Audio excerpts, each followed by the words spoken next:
साखराळ येथील हिंदू रक्षक गणेश मंडळाने अनेक वर्षापासून समाजापुढे एक आदर्श घालून दिलाय।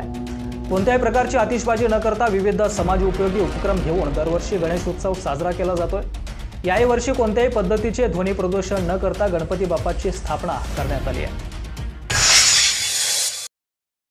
नमस्कार, ए-विज्ञान मराठी न्यूज चॅनलमध्ये आपलं स्वागत। आपण सर्व महाराष्ट्र पूर्ण भारतभर गणेशोत्सव मोठ्या प्रमाणात साजरा करत आहोत। ए-विज्ञान मराठीच्या माध्यमातून बाप्पा माझा स्पेशल या कार्यक्रमामध्ये आपण विविध गणेशोत्सव मंडळांना भेटी देऊन त्याचा इतिहास जाणून घेण्याचा प्रयत्न करत आहोत। त्याचा ए-विज्ञान मराठी आज बाप्पा माझा स्पेशल या कार्यक्रमामध्ये साखराळमध्ये येऊन थांबलेले आहे। साखराळमध्ये हिंदू रक्षक गणेश मंडळ या गणेश मंडळाजवळ आपण आहोत। आपल्यासोबत सर्व कार्यकर्ते व पदाधिकारी आपल्यासोबत आहेत। आपण त्यांच्याकडून जाणून घेऊ की त्यांच्या मंडळाची स्थापना व त्यांच्या मंडळाचा इतिहास कसा आहे। नमस्ते। नमस्कार। आपलं जे हिंदू रक्षक मंडळाची जी स्थापना आहे किंवा आपण जे आता गणेशोत्सव साजरा करतात हे कशा पद्धतीने करतात? आमची जर स्थापना पाहायला गेली तर आमची स्थापना 2004ची आहे। आज 2024 आहे, म्हणजे आम्ही 21व्या वर्षामध्ये पदार्पण केलं आहे।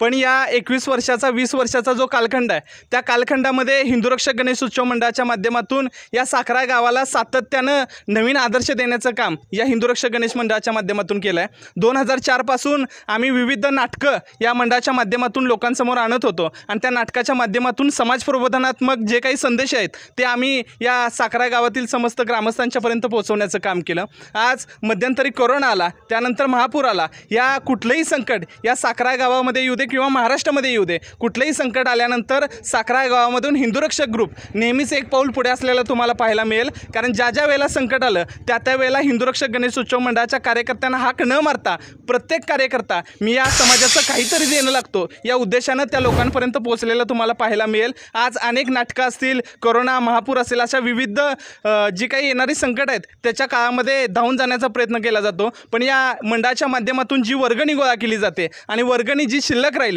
ती शिल्लक राहिलेली वर्गणी गोरगरीब मुलांना दत्तक घेऊन त्यांना लागणारं शालेय उपयोगी वस्तू असतील, त्यांना लागणाऱ्या वह्या असतील, या सगळ्या वह्या पुस्तकं पोहोचवण्याचं काम या हिंदू रक्षक गणेशोत्सव मंडळाच्या माध्यमातून केलं जातं। आणि सांगायला अभिमान वाटतो, इथं असणारा प्रत्येक कार्यकर्ता आज स्वतःच्या पायावरती उभा आहे। ते केवळ आणि केवळ आमच्या हिंदू रक्षकच्या महाराजामुळं। आज हिंदू रक्षकच्या महाराजानं आमच्या बघायला गेलं तर 21व्या वर्षामध्ये पदार्पण केल्यानंतर आज हिंदू रक्षकचा प्रत्येक कार्यकर्ता आज स्वतःच्या पायावरती उभा आहे। याच्या पाठीमागचं कारण काय? ही देवावरती असणारी श्रद्धा आणि देवानं आमच्यावरती दाखवलेला विश्वास, आम्हाला दिलेला आशीर्वाद, ही खऱ्या अर्थानं आज जर पाहायला गेलं तर आमच्यामध्ये इंजिनियर आहेत, डॉक्टर आहेत, वकील आहेत, पोलीस आहेत, आर्मीमध्ये सुद्धा आमच्यातली मुलं आहेत। म्हणजे खऱ्या अर्थानं या हिंदू रक्षक मंडळाचा प्रत्येक कार्यकर्ता हा सुखी आहे हे केवळ आणि केवळ या बाप्पामुळे। बाप्पानं खऱ्या अर्थानं आमच्यावरती जो विश्वास दाखवला, जो आशीर्वाद दिला आहे, तो आमच्यासाठी खूप काय।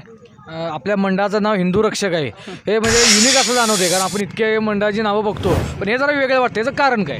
तुम्ही इथं आल्यानंतर तुम्हाला पाहायला मिळालं असेल, सगळे कार्यकर्ते भगवी टोपी आणि भगवे शेल तुम्हाला बघायला मिळेल। नावाप्रमाणे त्यांचा पेहराव देखील आहे। म्हणजे हिंदू रक्षक हे नाव युनिक पद्धतीने आहे, महाराष्ट्रात कुठेही तुम्हाला पाहायला मिळणार नाही। आज हिंदुत्ववादी विचार जर इथं बघायला गेलं तर सगळ्या जातीतली लोक आहेत। कुणाला जर विचारलं तर बाहेर विचारला गेल्यानंतर ते सांगतात आम्ही अमुक जातीचा आहे, अमुक ह्याचा आहे। पण इथं आल्यानंतर प्रत्येक कार्यकर्ता मी एक हिंदू आहे ही भूमिका आज कोण तर विसरत चालले। त्याच्यामुळे आम्ही या हिंदू रक्षक गणेशोत्सव मंडळाच्या माध्यमातून आम्ही एक हिंदू आहे हा विचार आहे, हिंदुत्वाचा जो विचार आहे तो प्रत्येक लोकांपर्यंत पोहोचवण्याचं आम्ही काम करतो। आपल्या मंडळाकडे बघितल्यानंतर एक वेगळे पण जाणवतं की प्रत्येक मंडळासमोर कुठं डॉल्बीचा सेट असतो, नाहीतर एक LED लाईट असतात, हे लावले, पण आपल्या मंडळात त्या पद्धतीने काही दिसत नाही। याचं कारण काय? आपण पाहायला गेलं तर याच्या आधीचं जे डॉल्बीच्या ह्यानं जे वयोवृद्ध लोकांना, लहान मुलांना जो त्रास होतो, लेझरच्या ह्यानं परवा दिवशीचीच न्यूज आहे की डोळा एक निकामी झाला। तर ह्याचं कारण काय आहे? बाबा उत्सव आहे तो पारंपरिक पद्धतीनं केला पाहिजे, ना की डॉल्बी लावून किंवा लेझर शो करून।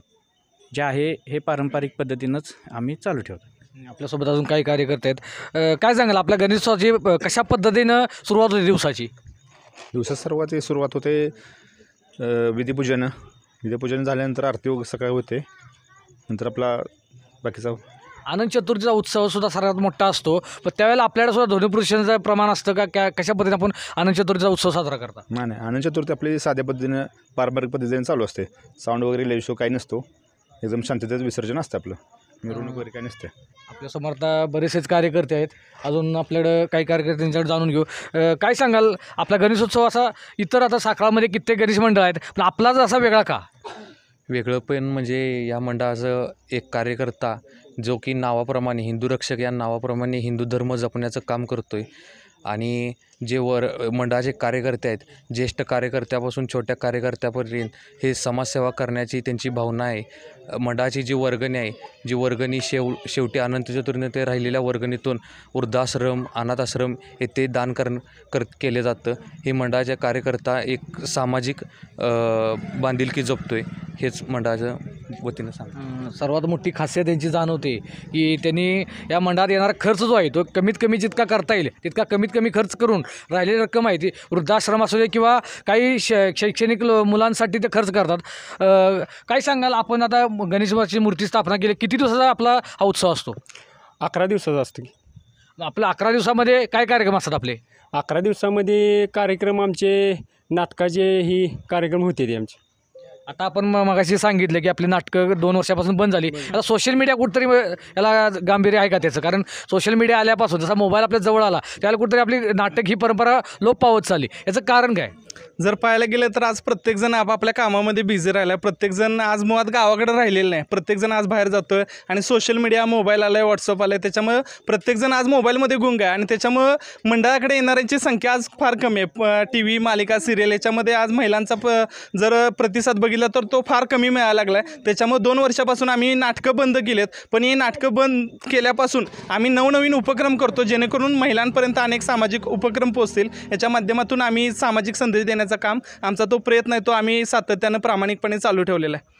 तर हे होते हिंदू रक्षक मंडळाचे कार्यकर्ते. यांनी त्यांच्या पद्धतीने सांगितले की कशा पद्धतीनं आपण गणेशोत्सव साजरा केला पाहिजे. कारण की गणेशोत्सव साजरा करत असताना प्रत्येकजण आपापल्या पद्धतीनं तो उत्साह कसा वाढेल आपल्या तरुणांमध्ये ते दाखवायचा प्रयत्न करत असतो. त्यासाठी मग कुठं डॉल्बी लावला जातो, तर कुठं लाईटिंग केली जाते, विचित्र पद्धतीनं गाणी वाजवली जातात. पण या मंडळानं कुठेही तशा पद्धतीनं कुठलाही प्रकार न करता साध्या पद्धतीनं व सांस्कृतिक पद्धतीनं आपल्या कशा पद्धतीने गणेशोत्सव साजरा झाला पाहिजे व त्याचं एक त्यांनी मूर्तिमंत उदाहरण घालून दिलेलं आहे. एव्हीनाइन मराठीसाठी शीतलकुमार शेट्टी, साखराळे.